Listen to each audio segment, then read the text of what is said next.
வணக்கம். பொதிகை செய்திகளுக்காக நிர்மலா. தலைப்புச் செய்திகள். மக்களவைத் தேர்தலில் முதல் கட்டமாக 20 மாநிலங்களின் 91 தொகுதிகளில் இன்று வாக்குப்பதிவு தொடங்கியது. மக்கள் காலையிலேயே ஆர்வத்துடன் வாக்களித்து வருகின்றனர்.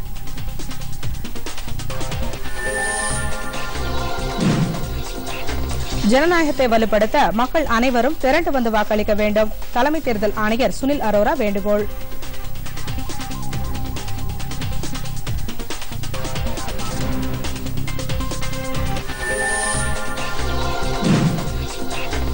ரஃபேல் விமான ஒப்பந்த வழக்கில் மத்திய அரசின் ஆட்சேபனையை நிராகரித்தது உச்சநீதிமன்றம். புதிய ஆவணங்கள் அடிப்படையில் விசாரணை நடைபெறும் என்றும் அறிவிப்பு.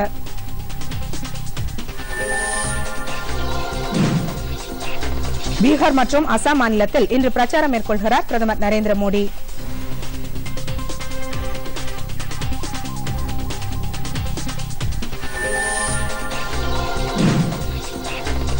ரேபரேலியில் சோனியா காந்தி இன்று வேட்புமனு தாக்கல். மத்திய அமைச்சர் ஸ்மிருதி இரானியும் அமேதியில் இன்று வேட்புமனு தாக்கல்.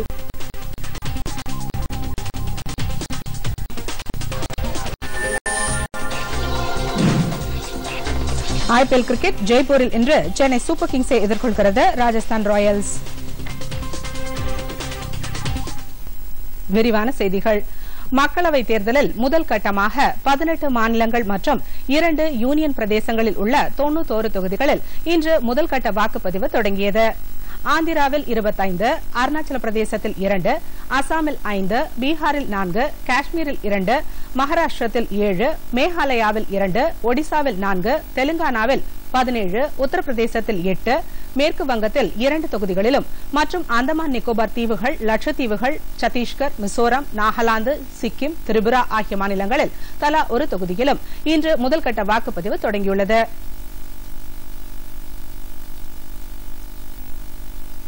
முதல்கட்ட வாக்குப்பதிவு நடைபெறும் 91 தொகுதிகளில் மொத்தம் 1279 வேட்பாளர்கள் களத்தில் உள்ளனர். முதல்கட்ட தேர்தலில் பிஜேபியை சேர்ந்த மத்திய அமைச்சர்கள் வி.கே. சிங், சத்யபால் சிங், மகேஷ் சர்மா ஆகியோர் உத்தரப்பிரதேச மாநிலத்திலிருந்து தேர்தலை சந்திக்கின்றனர். ராஷ்டிரிய லோக்தளம் கட்சித் தலைவர் அஜித் சிங் முசாஃபர் நகரில் இன்று போட்டியிடுகிறார். ஆந்திர மாநிலத்திலிருந்து முன்னாள் மத்திய அமைச்சர்கள் கிஷோர் சந்திரதேவ், அசோக் கஜபதி ராஜு ஆகியோர் தெலுங்கு தேசம் கட்சி சார்பில் போட்டியிடுகின்றனர். மற்றொரு முன்னாள் மத்திய அமைச்சரான புரந்தேஸ்வரி விசாகப்பட்டினம் தொகுதியில் பிஜேபி சார்பில் இன்று மக்களவைத் தேர்தலை சந்திக்கிறார். தெலுங்கானாவை பொறுத்தவரை முதலமைச்சர் சந்திரசேகர் ராவின் மகள் கவிதா நிசாமாபாத் தொகுதியிலும், முன்னாள் மத்திய அமைச்சர் ரேணுகா சௌத்ரி கம்மம் தொகுதியிலும், ஏஐஎம்ஐஎம் கட்சித் தலைவர் ஒவைசி ஐதராபாத்திலும் முதல்கட்ட தேர்தலை சந்திக்கிறார்கள். மகாராஷ்டிராவில் மத்திய அமைச்சர் நிதின் கட்கரி நாக்பூர் தொகுதியில் முன்னாள் மத்திய அமைச்சர் சுஷில் குமார் ஷிண்டே சோலாப்பூர் தொகுதியில் இன்று தேர்தலை சந்திக்கின்றனர். இதேபோல் ஆந்திர பிரதேசம், சிக்கிம் மற்றும் அருணாச்சல பிரதேசம் ஆகிய மாநிலங்களின் சட்டப்பேரவைகளுக்கும் இன்று தேர்தல் நடைபெறுகிறது. ஒடிசாவை பொறுத்தவரை முதல்கட்ட தேர்தலை சந்திக்கும் 4 மக்களவை தொகுதிக்குட்பட்ட சட்டப்பேரவை தொகுதிகளில் மட்டும் இன்று வாக்குப்பதிவு தொடங்கியுள்ளது. முதல்கட்ட வாக்குப்பதிவிற்கான அனைத்து ஏற்பாடுகளும் செய்யப்பட்டிருப்பதாக தேர்தல் ஆணையம் தெரிவித்துள்ளது. பாதுகாப்பு முன்னெச்சரிக்கை நடவடிக்கையாக தில்லி, ஹரியானா மற்றும் உத்தரகாண்ட் மாநிலங்களுக்கு இடையேயான எல்லைகள் சீல் வைக்கப்பட்டுள்ளன. பாதுகாப்பை உறுதி செய்யும் வகையில் இத்தொகுதிகளில் பாதுகாப்பு படையினர் கொடி அணிவகுப்பு நடத்தியுள்ளனர். மொத்தம் 7 கட்டங்களாக நடைபெறவிருக்கும் நாடாளுமன்ற தேர்தலில் பதிவாகும் வாக்குகள் மே மாதம் 23ஆம் தேதி எண்ணப்படவிருப்பது குறிப்பிடத்தக்கது.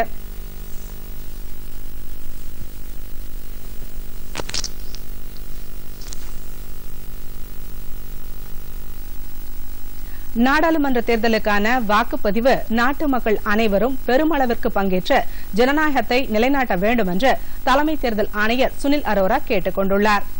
அகில இந்திய வானொலிக்கு நேற்று பிரத்யேக பேட்டியளித்த அவர் மக்களவைத் தேர்தலுக்கான வாக்குப்பதிவில் பொதுமக்கள் பெருமளவிற்கு திரண்டு வந்து வாக்களித்து நாட்டின் வலுவான ஜனநாயகத்தை மேலும் வலுப்படுத்த வேண்டும் என்று வலியுறுத்தினார். நாட்டின் ஜனநாயகத்தின் மீது மக்கள் மிகுந்த நம்பிக்கை வைத்திருப்பதாகவும், குறிப்பாக முதல் முறையாக வாக்களிக்க இருக்கும் இளைஞர்கள் ஜனநாயகத்தின் மீது மிகுந்த ஆர்வமும் நம்பிக்கையும் கொண்டுள்ளதாக அவர் கூறினார். வாக்களிக்க வரும் பொதுமக்களுக்கு தேவையான குடிநீர் மற்றும் அடிப்படை கட்டமைப்பு வசதிகள் ஒவ்வொரு வாக்குச்சாவடிகளிலும் செய்யப்பட்டிருப்பதாகவும், மக்கள் சிரமமின்றி வாக்களிக்க அனைத்து ஏற்பாடுகளும் விரிவாக செய்யப்பட்டிருப்பதாகவும் சுனில் அரோரா குறிப்பிட்டுள்ளார். ரஃபேல் விமான ஒப்பந்த வழக்கில் புதிய ஆவணங்களின் அடிப்படையில் விசாரணை கூடாது என்ற மத்திய அரசின் கோரிக்கையை உச்சநீதிமன்றம் நிராகரித்துள்ளது. பிரான்சுடன் இந்தியா மேற்கொண்ட ரஃபேல் போர் விமான ஒப்பந்தத்தை எதிர்த்து பல்வேறு மனுக்கள் உச்சநீதிமன்றத்தில் தாக்கல் செய்யப்பட்டன. இந்த மனுக்களை விசாரித்த உச்சநீதிமன்றம் இந்த மனுக்களை விசாரிக்க எந்த முகாந்திரமும் இல்லை என்று தீர்ப்பளித்து அனைத்து மனுக்களையும் தள்ளுபடி செய்தது. இந்த தீர்ப்பை மறு ஆய்வு செய்யக்கோரி தாக்கல் செய்யப்பட்ட மனுக்கள் மீதான விசாரணை தலைமை நீதிபதி ரஞ்சன் கோகோய், நீதிபதிகள் எஸ்.கே. கவுல், கே.எம். ஜோசப் ஆகியோர் அடங்கிய அமர்வு முன்னிலையில் கடந்த மாதம் 14ஆம் தேதி நடைபெற்றது. அப்போது மத்திய அரசின் தலைமை வழக்கறிஞர் கே. வேணுகோபால், பிரான்சுடன் செய்து கொள்ளப்பட்ட ஒப்பந்த ஆவணங்களை கையாளும் உரிமை மத்திய அரசுக்கு மட்டுமே உள்ளது என்றும் அதனை தகுந்த அமைச்சகத்தின் அனுமதியின்றி உச்சநீதிமன்றத்தில் தாக்கல் செய்ய முடியாது என்றும் வாதிட்டார். தகவல் அறியும் உரிமை சட்டமும் இதனை உறுதி செய்வதாக கூறிய அவர், நாட்டின் பாதுகாப்புக்கு குந்தகம் விளைவிக்கும் வகையிலான ஆவணங்களை ஆதாரமாக யாரும் நீதிமன்றத்தில் தாக்கல் செய்ய முடியாது என்றார். எல்லாவற்றையும் விட நாட்டின் பாதுகாப்பே முக்கியம் என அவர் வாதாடினார். மனுதாரர்களில் ஒருவரான வழக்கறிஞர் பிரசாந்த் பூஷன், இந்த ஆவணங்கள் ஏற்கனவே பொதுவெளியில் வெளியிடப்பட்டுவிட்டன என்றும் புலனாய்வு அமைப்புகளின் ஆவணங்களை தவிர வேறு எதுவும் தனித்தன்மை வாய்ந்தவை இல்லை என்று தகவல் உரிமை சட்டம் கூறுவதாக வாதத்தை முன்வைத்தார். இருதரப்பு வாதங்களையும் கேட்ட நீதிபதிகள் புதிய ஆவணங்கள் அடிப்படையில் விசாரணை கூடாது என்ற மத்திய அரசின் கோரிக்கையை நிராகரித்ததுடன் அனைத்துவித ஆவணங்களின் அடிப்படையில் விசாரணை நடைபெறும் என்றும் தீர்ப்பளித்தனர். ரஃபேல் விவகாரத்தில் உச்சநீதிமன்றம் நேற்று அளித்துள்ள தீர்ப்பு நீதியை நோக்கிய முதல் படி என்று காங்கிரஸ் கட்சி கருத்து தெரிவித்துள்ளது. புதுதில்லியில் செய்தியாளர்களிடம் பேசிய அக்கட்சியின் செய்தித் தொடர்பாளர் ரந்தீப் சுர்ஜேவாலா, ரஃபேல் ஒப்பந்தத்தின் ஊழல் படிமங்கள் வெளிவரத் தொடங்கியிருப்பதாக கூறினார். பிரதமர் நீண்ட நாளைக்கு இந்த ஒப்பந்தம் தொடர்பான விஷயங்களை மறைக்க முடியாது என்றும் அவர் குறிப்பிட்டார். உச்சநீதிமன்றம் இந்த விஷயத்தில் ஊழல் நடக்கவில்லை என்று கூறியிருப்பதாக தனக்குத்தானே பிரதமர் மோடி கூறி வந்ததாகவும் இந்த உண்மைக்கு மாறான பிரச்சாரத்தை உச்சநீதிமன்றம் தகர்த்துவிட்டது என்றும் ரந்தீப் சுர்ஜேவாலா தெரிவித்தார். இனி வருவது தேர்தல் செய்திகள்.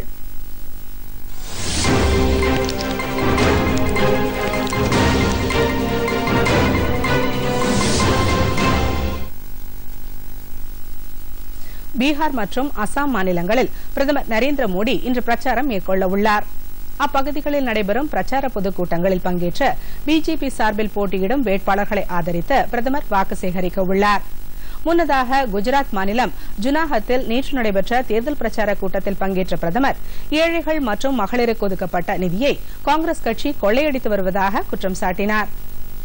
பயங்கரவாதத்தை ஒழிக்க வேண்டுமென தாம் நினைக்கும் அதே வேளையில் தம்மை ஒழிக்க வேண்டுமென எதிர்க்கட்சிகள் நினைப்பதாக பிரதமர் குற்றம் சாட்டினார்.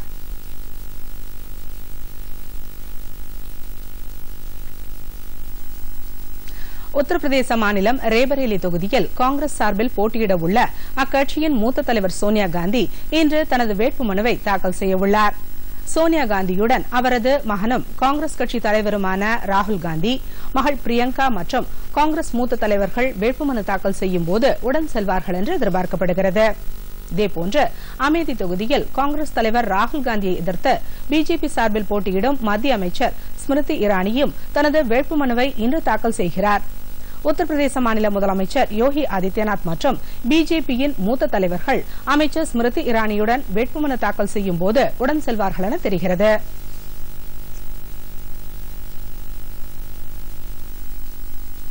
பிரதமர் நரேந்திர மோடியின் வாழ்க்கை வரலாற்றை சித்தரிக்கும் PM நரேந்திர மோடி என்ற திரைப்படத்திற்கு தேர்தல் ஆணையம் தடை விதித்துள்ளது. தேர்தல் நேரத்தில் இதுபோன்ற திரைப்படத்தை வெளியிடக்கூடாது என்று உச்சநீதிமன்றத்தில் எதிர்க்கட்சிகள் மனு தாக்கல் செய்திருந்தன. இதனை விசாரித்த உச்சநீதிமன்றம் திரைப்படத்துக்கு தடை விதிக்க முடியாது என்று கூறி மனுவை தள்ளுபடி செய்தது. அதே சமயம் இதுகுறித்து தேர்தல் ஆணையம்தான் முடிவெடுக்க வேண்டும் என்று நீதிமன்றம் தெரிவித்தது. இதனையடுத்து தணிக்கை வாரியம் திரைப்படத்திற்கு யூ சான்றிதழ் வழங்கியது. இத்திரைப்படம் இன்று வெளியாகவிருந்த நிலையில் தேர்தல் ஆணையம் அதற்கு தடை விதித்துள்ளது.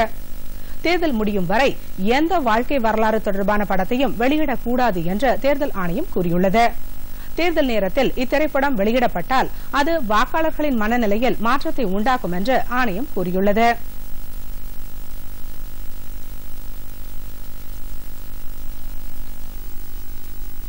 தமிழகத்தில் நாளை கிருஷ்ணகிரி, சேலம், தேனி, திருப்பரங்குன்றம் ஆகிய இடங்களில் காங்கிரஸ் தலைவர் ராகுல் காந்தி தேர்தல் பிரச்சாரத்தில் ஈடுபடுவார் என்று தமிழ்நாடு காங்கிரஸ் கமிட்டி தலைவர் KS அழகிரி கூறியுள்ளார். சென்னையில் நேற்று செய்தியாளர்களிடம் பேசிய அவர், தேசிய ஜனநாயக கூட்டணி அரசில் நாடு பாதுகாப்பாக இல்லை என்று கூறினார்.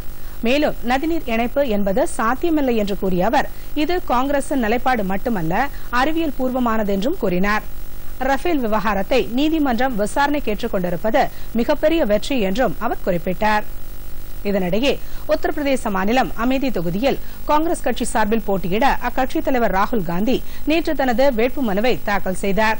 முன்னதாக அவரது தாயார் சோனியா காந்தி, சகோதரி பிரியங்கா காந்தி ஆகியோருடன் திறந்த வாகனத்தில் ஊர்வலமாக சென்றார். அதிகாரிகள் மாற்றம் தொடர்பாக தேர்தல் ஆணையத்தை கண்டித்து ஆந்திர மாநில முதலமைச்சர் சந்திரபாபு நாயுடு நேற்று தரையில் அமர்ந்து தர்ணா போராட்டம் நடத்தினார். ஆந்திராவில் மக்களவை மற்றும் சட்டப்பேரவை தேர்தல் நடைபெறவுள்ள நிலையில் தேர்தல் ஆணையம் அம்மாநிலத்தில் உள்ள உயரதிகாரிகளை மாற்றி வருகிறது. குறிப்பாக மாநிலத்தின் தலைமை செயலாளர், உளவு பிரிவு DIG, மாவட்ட காவல் கண்காணிப்பாளர்கள் உள்ளிட்டோர் அடுத்தடுத்து இடமாற்றம் செய்யப்பட்டனர். இதற்கு கண்டனம் தெரிவிக்கும் வகையில் ஆந்திர முதலமைச்சர் சந்திரபாபு நாயுடு அமராவதி தலைமைச் செயலக வளாகத்தில் உள்ள தலைமை தேர்தல் அதிகாரி அலுவலகத்திற்கு சென்று தரையில் அமர்ந்து தர்ணா போராட்டம் நடத்தினார்.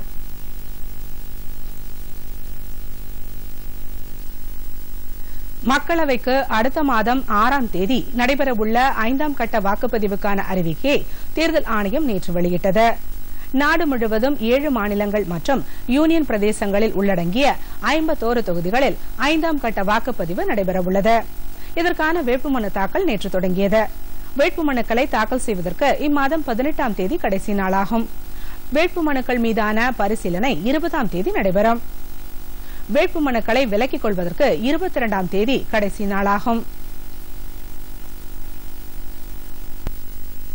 கள்ளக்குறிச்சி மாவட்டத்தில் 900 ஏக்கர் பரப்பளவில் 900 கோடி ரூபாய் மதிப்பில் ஆசியாவிலேயே மிகப்பெரிய கால்நடை பூங்கா அமைக்கப்படும் என முதலமைச்சர் எடப்பாடி பழனிசாமி கூறியுள்ளார்.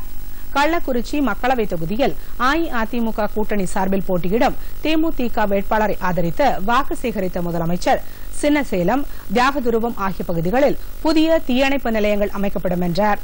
இதேபோன்று சங்கராபுரத்தில் புதிய பாலிடெக்னிக் கல்லூரி அமைக்கப்படும் என்றும், கள்ளக்குறிச்சி அரசு தலைமை மருத்துவமனையில் 14 கோடி ரூபாய் மதிப்பில் கர்ப்பிணி பெண்கள் மருத்துவ வசதிக்காக புதிய கட்டடம் கட்டப்படும் என்றும் அவர் கூறினார்.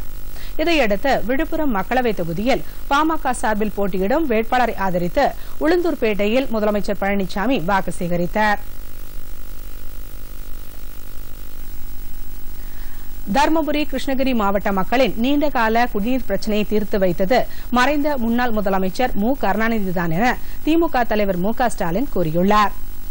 தருமபுரி மக்களவைத் தொகுதி பாப்பிரெட்டிப்பட்டி, அரூர் சட்டப்பேரவை இடைத்தேர்தலில் போட்டியிடும் திமுக வேட்பாளர்களை ஆதரித்து பிரச்சாரம் மேற்கொண்ட மு க ஸ்டாலின், தருமபுரி, கிருஷ்ணகிரி மாவட்ட மக்களின் குடிநீர் பிரச்சினைக்கு முற்றுப்புள்ளி வைக்கும் வகையில் ஒகேனக்கல் கூட்டு குடிநீர் திட்டத்தை அப்போதைய திமுக அரசு செயல்படுத்தியது என்றார். எனினும் இந்த திட்டத்தின் பயன் பல்வேறு கிராமங்களுக்கு தற்போதும் சென்றடையாமல் உள்ளது என்று குறிப்பிட்ட ஸ்டாலின், திமுக ஆட்சிக்கு வந்தவுடன் இந்த 2 மாவட்டங்களில் உள்ள அனைத்து குக்கிராமங்களுக்கும் ஒகேனக்கல் கூட்டு குடிநீர் திட்டம் கொண்டு சேர்க்கப்படும் என்றார். இந்தியாவை எந்த அச்சுறுத்தலும் இல்லாமல் பாதுகாக்க மத்தியில் மீண்டும் பிஜேபி ஆட்சி அமைய வேண்டும் என பாமக நிறுவனர் ராமதாஸ் கூறியுள்ளார். ஸ்ரீபெரும்புதூர் மக்களவைத் தொகுதியில் அஇஅதிமுக கூட்டணி சார்பில் போட்டியிடும் பாமக வேட்பாளரை ஆதரித்து அம்பத்தூர் பகுதியில் பிரச்சாரம் மேற்கொண்ட ராமதாஸ், பிஜேபி மத்தியில் மீண்டும் ஆட்சி அமைத்தால் நாடு இன்னும் வேகமாக வளர்ச்சியடையும் என்றார். ஸ்ரீபெரும்புதூர் தொகுதியில் உள்ள மக்கள் பிரச்சினைகளை விரைவில் சரி செய்து நல்ல வளர்ச்சித் திட்டங்களை செயல்படுத்துவோம் என்றார். நாட்டின் பொருளாதாரத்தை உயர்த்தும் நல்ல அரசாக மத்தியில் ஆளும் பிஜேபி அரசு செயல்பட்டு வருகிறது என தமாக தலைவர் ஜி.கே. வாசன் கூறியுள்ளார். கோவை மக்களவைத் தொகுதியில் பிஜேபி சார்பில் போட்டியிடும் வேட்பாளரை ஆதரித்து பிரச்சாரம் மேற்கொண்ட அவர், நாட்டின் பாதுகாப்பை உறுதிப்படுத்த பிஜேபி அரசு மீண்டும் மத்தியில் ஆட்சி அமைக்க வேண்டும் என்றார். மக்களின் எண்ணங்களை புரிந்து கொண்டு அவர்களுக்கான நலத்திட்டங்களை தமிழக அரசு விரைந்து நிறைவேற்றி வருவதாகவும் அவர் கூறினார். வேலூர் மாவட்டம் காட்பாடி அருகே ஏடிஎம் இயந்திரத்தில் பணம் நிரப்ப உரிய ஆவணமின்றி எடுத்துச் செல்லப்பட்ட 32 லட்சம் ரூபாயை தேர்தல் பறக்கும் படை பறிமுதல் செய்துள்ளது. காட்பாடியை அடுத்த காரணாம்பட்டு பகுதியில் உள்ள கரூர் வைசியா வங்கியின் ATM மையத்தில் பணம் நிரப்புவதற்காக ஊழியர்கள் வாகனம் மூலம் நேற்றிரவு பணம் எடுத்து சென்றுள்ளனர்.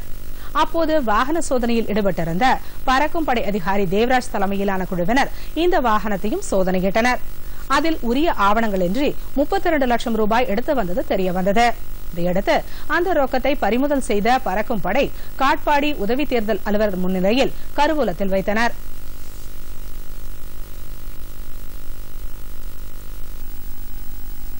மக்களவைத் தேர்தலை முன்னிட்டு கோவை மாவட்டத்தில் அனைத்து மாற்றுத்திறனாளிகளுக்கும் 100% வாக்களிப்பதற்கான விரிவான ஏற்பாடுகள் செய்யப்பட்டுள்ளதாக மாவட்ட தேர்தல் அதிகாரியும் ஆட்சியருமான ராசாமணி கூறியுள்ளார். மாவட்டத்தில் உள்ள வாக்குச்சாவடிகளுக்கு வாக்குப்பதிவு இயந்திரங்கள், மாற்றுத்திறனாளிகளுக்கான சக்கர நாற்காலிகள் போன்றவற்றை அனுப்பும் பணியை பார்வையிட்ட பின் செய்தியாளர்களிடம் பேசிய அவர், மாவட்டத்தில் 12,686 மாற்றுத்திறனாளி வாக்காளர்கள் உள்ளனர் என்றும் இவர்கள் சிரமமின்றி வாக்களிக்க ஏதுவாக 3,070 வாக்குச்சாவடிகளில் சாய்வு தளம் அமைக்கப்பட்டுள்ளது என்றும் தெரிவித்தார். மேலும் வாக்குச்சாவடிக்கு தேவைப்படும் குடிநீர், மின்சாரம், கழிவறை உள்ளிட்ட அடிப்படை வசதிகளும் முழுமையாக செய்யப்பட்டிருப்பதாக ராசாமணி கூறினார்.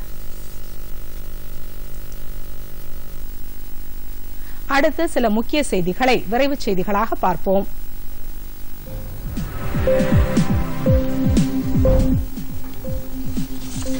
ஈரோடு மாவட்டத்தில் உள்ள தனியார் தொழிற்சாலை மின்திரட்டில் ஈடுபட்டதை அடுத்து அத்தொழிற்சாலைக்கு மின்சார வாரியம் விதித்த 17 கோடி ரூபாய் அபராதத்தை ரத்து செய்ய வேண்டும் என்று கோரி தாக்கல் செய்த மனுவை சென்னை உயர்நீதிமன்றம் தள்ளுபடி செய்துள்ளது.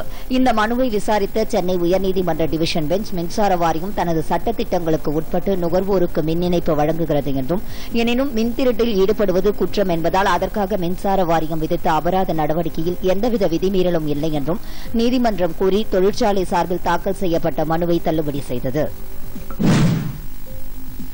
நாடாளுமன்ற மக்களவைக்கான முதற்கட்ட வாக்குப்பதிவு 91 இடங்களுக்கு இன்று நடைபெற உள்ள நிலையில் இதில் காங்கிரஸ் மற்றும் பிஜேபி சார்பில் போட்டியிட வேட்புமனு தாக்கல் செய்த வேட்பாளர்களில் பலர் குற்ற வழக்குகளில் தொடர்புடையவர்கள் என்பது தெரியவந்துள்ளது.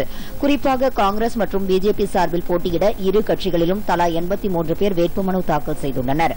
இதில் காங்கிரஸ் கட்சியில் 27%, பிஜேபியில் 19% கடும் குற்ற பின்னணியில் தொடர்பிருப்பது அவர்கள் தாக்கல் செய்த வேட்புமனுவில் தெரியவந்துள்ளதாக ADR இந்தியா என்ற அமைப்பு வெளியிட்டுள்ள அறிக்கையில் தெரிவிக்கப்பட்டுள்ளது. 20 வயதுடைய பொறியியல் பட்டதாரி மாணவருக்கு டெல்லியில் உள்ள எய்ம்ஸ் மருத்துவமனை அறுவை சிகிச்சை மூலம் 130 கிலோ எடையை குறைத்து சாதனை படைத்துள்ளது. டெல்லி லஜ்பத் நகரை சேர்ந்த அந்த மாணவரின் உடல் எடை கடந்த 2017ஆம் ஆண்டு 250 கிலோவாக இருந்தது. இதன் காரணமாக அவர் உடல் அளவில் துளியும் செயல்பட முடியாத நிலையில் மனதளவிலும் பாதிக்கப்பட்டிருந்தார். இதையடுத்து அவருக்கு அறுவை சிகிச்சை மூலம் உடல் எடையை குறைக்க முடிவு செய்யப்பட்டு எய்ம்ஸ் மருத்துவமனையில் அனுமதிக்கப்பட்டார். அப்போது 130 கிலோ உடல் எடையை அறுவை சிகிச்சை மூலம் குறைந்திருப்பதாக எய்ம்ஸ் மருத்துவமனை மருத்துவர்கள் கூறியுள்ளனர்.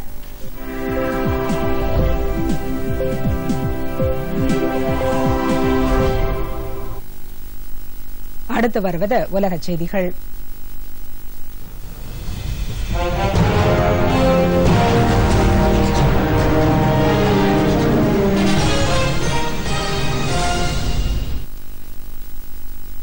நியூசிலாந்து நாடாளுமன்றத்தில் துப்பாக்கி சட்ட சீர்திருத்த மசோதா நேற்று நிறைவேறியது. நியூசிலாந்தின் கிரைஸ்ட் சர்ச் நகரில் உள்ள 2 மசூதிகளில் கடந்த மாதம் பயங்கரவாதி நடத்திய துப்பாக்கிச் சூட்டில் 7 இந்தியர்கள் உட்பட 50 பேர் கொல்லப்பட்டனர். உலகிலேயே கடும் அதிர்ச்சிக்குள்ளாக்கிய இந்த சம்பவத்திற்கு பிறகு நியூசிலாந்தில் துப்பாக்கிகள் வைத்திருப்பதற்கு கடுமையான கட்டுப்பாடுகள் கொண்டுவரப்பட்டுள்ளன. துப்பாக்கிச் சட்டத்தில் சீர்திருத்தம் கொண்டுவரப்படும் என்று நியூசிலாந்து பிரதமர் ஜெசிந்தா உறுதியளித்தார். மேலும் பாதி அளவு தானியங்கி துப்பாக்கிகள் மற்றும் தாக்குதலுக்கு பயன்படுத்தப்படும் துப்பாக்கிகளுக்கு நியூசிலாந்தில் தடை விதிக்கப்பட்டது. இது தொடர்பாக கொண்டுவரப்பட்ட துப்பாக்கி சட்டத்திருத்த மசோதா அந்நாட்டு நாடாளுமன்றத்தில் நேற்று நிறைவேறியது. இஸ்ரேல் பொதுத் தேர்தலில் 5வது முறையாக பிரதமர் பெஞ்சமின் நெத்தன்யாஹூ வெற்றி பெற்றுள்ளார். 96% வாக்குகள் எண்ணப்பட்டுள்ள நிலையில் நெத்தன்யாஹுவின் லிக்குட் கட்சி கூட்டணி 37 தொகுதிகளில் வெற்றி பெற்றுள்ளது. அந்நாட்டின் முன்னாள் ராணுவ தலைமை தளபதி பென்னி கன்சி 36 தொகுதிகளில் வெற்றி பெற்றுள்ளதாக அங்கிருந்து வரும் தகவல்கள் தெரிவிக்கின்றன. 120 உறுப்பினர்களை கொண்ட இஸ்ரேல் நாடாளுமன்றத்தில் வலதுசாரிகளின் ஆதரவுடன் ஆட்சி அமைக்கும் முயற்சியில் நெத்தன்யாஹூ ஈடுபட்டுள்ளார். தேர்தலில் வெற்றி பெற்றுள்ள பெஞ்சமின் நெத்தன்யாஹுவிற்கு பிரதமர் நரேந்திர மோடி வாழ்த்து தெரிவித்துள்ளார்.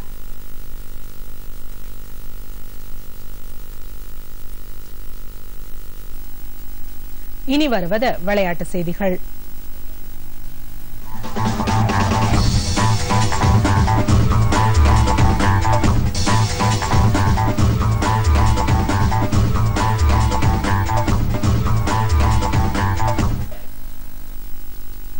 ஐபிஎல் கிரிக்கெட் போட்டித் தொடரின் இன்றைய ஆட்டத்தில் சென்னை சூப்பர் கிங்ஸ் அணியை ராஜஸ்தான் ராயல்ஸ் அணி எதிர்கொள்கிறது. ஜெய்ப்பூரில் இரவு 8 மணிக்கு இந்த ஆட்டம் நடைபெறுகிறது.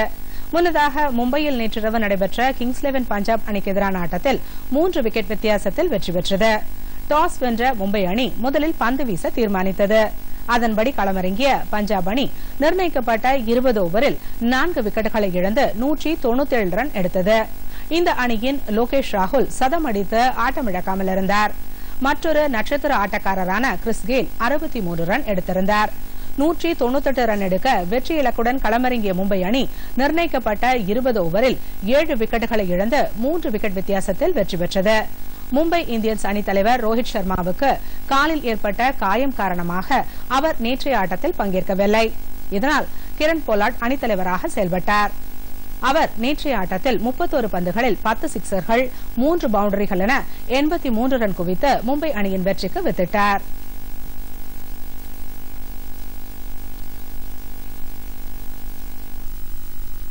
இனி வருவது வானிலை.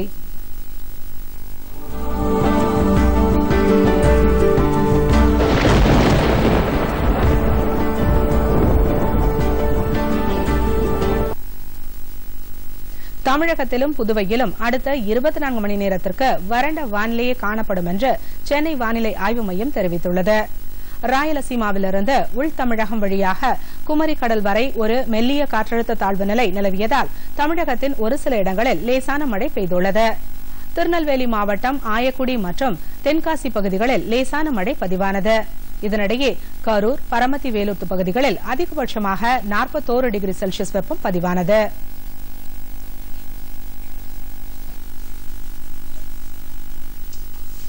தொடர்வது பத்திரிகை செய்திகள்.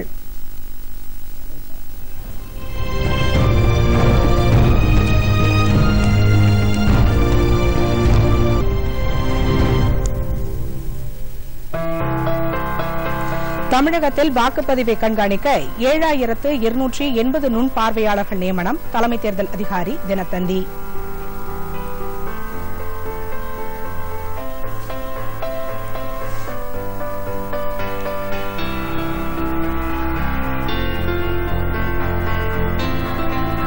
பாலக்கோட்டுக்கு சர்வதேச செய்தியாளர்களை அழைத்துச் சென்றது பாகிஸ்தான் ராணுவம். தினமணி.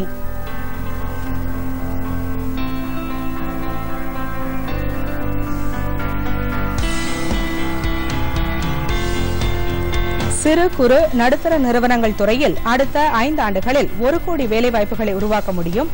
மத்திய சிறு குறு நடுத்தர நிறுவனங்கள் அமைச்சகம் தகவல். தினமலர்.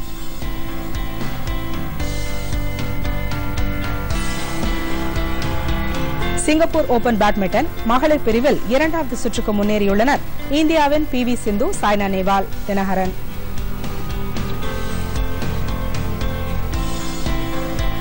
மாணவர்கள் நலன் கருதி கோடை விடுமுறையில் சிறப்பு வகுப்புகள் நடத்தக்கூடாது. பள்ளி கல்வித்துறை அறிவிப்பு. தீக்கதிர்.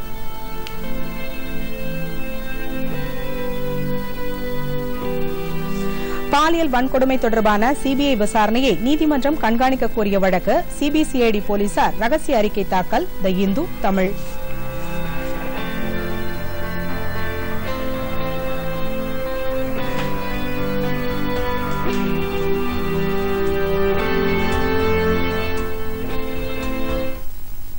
உலகின் பல்வேறு பகுதிகளில் நடைபெற்ற சில நிகழ்ச்சிகளின் தொகுப்பு.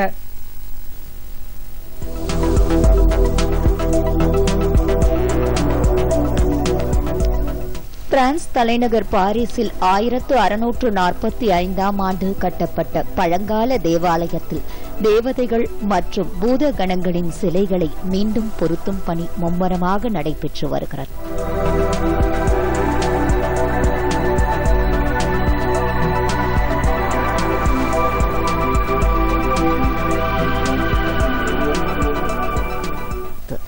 ஆயிரத்து 1645ஆம் ஆண்டு 8வது லூயிஸ் மன்னரின் மனைவி மகாராணி ஆனி தனக்கு மகன் பிறந்ததை கொண்டாடுவதற்காக இந்த தேவாலயத்தை கட்டினார்.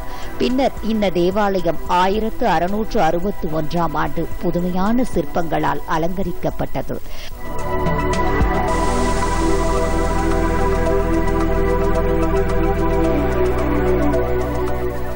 கட்டடக்கலைக்கு உதாரணமாக திகழும் இந்த தேவாலயத்தை புதுப்பிக்கும் பணிகள் 2017ஆம் ஆண்டு மீண்டும் தொடங்கின.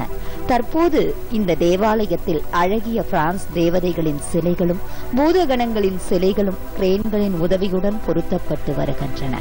இந்த பணிகளை பிரான்ஸ் நகரத்து மக்கள் ஆர்வத்துடன் கண்டுகளித்து வருகின்றனர்.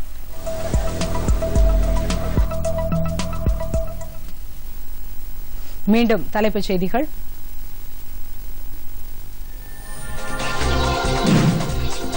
மக்களவைத் தேர்தலில் முதல் கட்டமாக 20 மாநிலங்களின் 91 தொகுதிகளில் இன்று வாக்குப்பதிவு தொடங்கியது. மக்கள் காலையிலேயே ஆர்வத்துடன் வாக்களித்து வருகின்றனர்.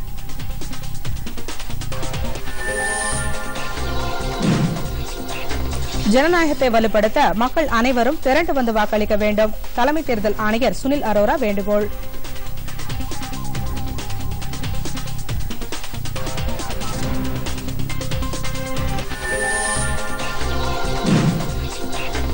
ரஃபேல் விமான ஒப்பந்த வழக்கில் மத்திய அரசின் ஆட்சேபனையை நிராகரித்தது உச்சநீதிமன்றம். புதிய ஆவணங்கள் அடிப்படையில் விசாரணை நடைபெறும் என்றும் அறிவிப்பு.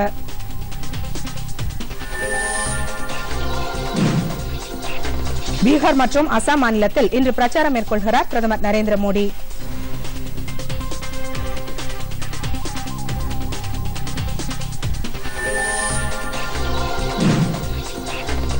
ரேபரேலியில் சோனியா காந்தி இன்று வேட்புமனு தாக்கல். மத்திய அமைச்சர் ஸ்மிருதி இரானியும் அமேதியில் இன்று வேட்புமனு தாக்கல்.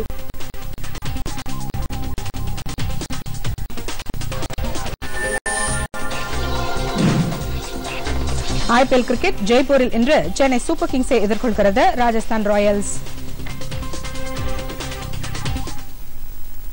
பொதிகை செய்திகளை யூடியூபில் தமிழ் நியூஸ் தூர்தர்ஷன் என்ற சேனலிலும், ட்விட்டரில் Tamil news Doordarshan @DD News Chennai என்ற பக்கத்திலும் காணலாம். இத்துடன் செய்திகள் நிறைவடைந்தன. மீண்டும் செய்திகள் நண்பகல் 12 மணிக்கு. வணக்கம்.